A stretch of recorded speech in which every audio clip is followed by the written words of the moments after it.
যুক্তরাষ্ট্র ও ইসরায়েলের যৌথ হামলায় 28 ফেব্রুয়ারি ইরানের রাহাবার আয়াতুল্লাহ আলী খামেনির মৃত্যুর দাবি এবং দীর্ঘ 3 মাসের এক রুদ্ধশ্বাস নীরবতা। অবশেষে কি তবে শেষ হলো মধ্যপ্রাচ্যের ইতিহাসের সবচেয়ে বড় মনস্তাত্ত্বিক যুদ্ধ? আমেরিকা ইসরায়েল জোটকে সামরিকভাবে পুরোপুরি ধরাশায়ী করে যুদ্ধ জয়ের পর এবার তাদের সর্বোচ্চ নেতার বিদায় আনুষ্ঠানিকতার ঘোষণা দিল ইরান। খামেনির মরদেহ এতদিন কোথায় ছিল? কেন এই দীর্ঘ গোপনীয়তা?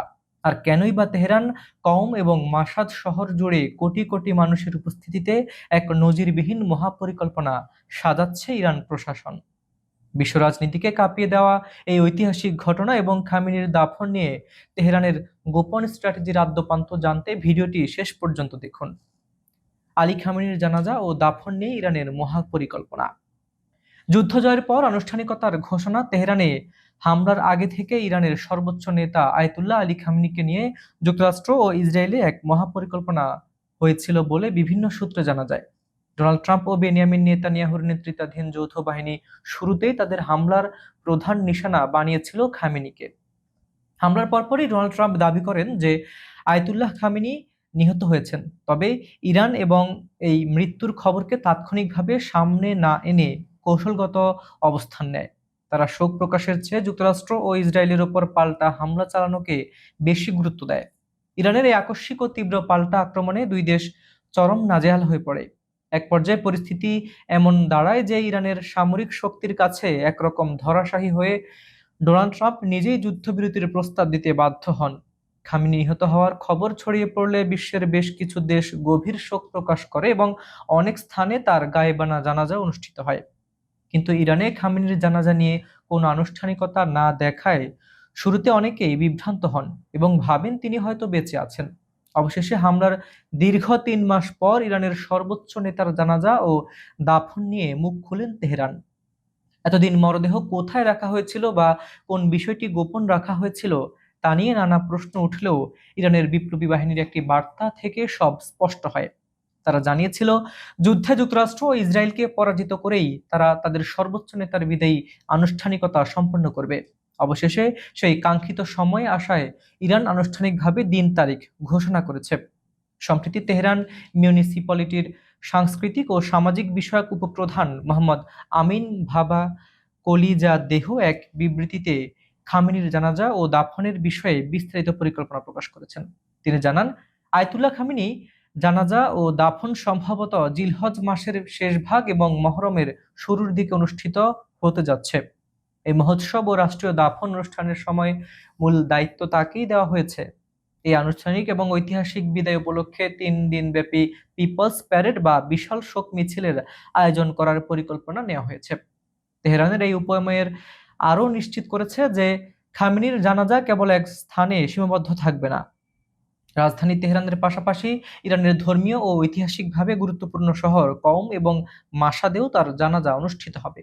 আর পরবর্তীতে খামেনির পরিবারের ইচ্ছা ও সুপারিশের উপর ভিত্তি করে তাকে মাশাদের পবিত্র ইমাম রেজার মাজারে দাফন করা হবে। বিদায় অনুষ্ঠান শেষে জানাজা ও দাফন সংক্রান্ত মূল আনুষ্ঠানিকতা তেহরানে অন্তত 24 ঘন্টা ধরে চলবে বলে জানানো হয়েছে। এই ঐতিহাসিক বিদায় লগ্নে রাজধানীতে প্রায় 1.5 থেকে 2 কোটিরও বেশি মানুষ সমাগম হতে পারে, এমনটি ধরে নিয়েই বিশাল প্রস্তুতি গ্রহণ করেছে দেশটির প্রশাসন ও নিরাপত্তা বাহিনী। 1989 সালে ইরানের প্রথম সর্বোচ্চ নেতা আয়াতুল্লাহ রুহুল্লাহ খোমেনির মৃত্যুর পর আয়াতুল্লাহ আলী খামেনি দেশটির দ্বিতীয় সর্বোচ্চ নেতা হিসেবে দায়িত্বভার গ্রহণ করেন।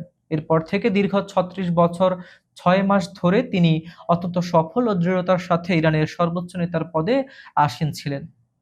তার এই সুদীর্ঘ শাসনামলে তিনি ইরানকে এক অপরাজেয় শক্তিতে পরিণত করেছে, যার প্রমাণ মেলে তার মৃত্যুর পর মার্কিন ও ইসরায়েলি জোটকে পরাস্ত করার মাধ্যমে।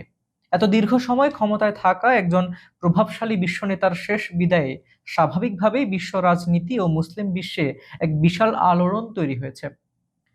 তেহরান প্রশাসনের ধারণা, খামেনির এই অন্তিম জানাজা ও দাফন অনুষ্ঠানে যোগ দিতে বিশ্বের বিভিন্ন দেশের শীর্ষস্থানীয় রাজনৈতিক ও ধর্মীয় নেতাদের এক অভূতপূর্ব সমাগম ঘটবে। মধ্যপ্রাচ্যে চলমান ভূরাজনীতি এবং ইরানের সামরিক বিজয়ের পর এই দাফন প্রক্রিয়াটি কেবল একটি ধর্মীয় আচার নয়, বরং ইরানের জাতীয় সংহতি ও শক্তির এক বিশাল প্রদর্শনীতে পরিণত হতে যাচ্ছে।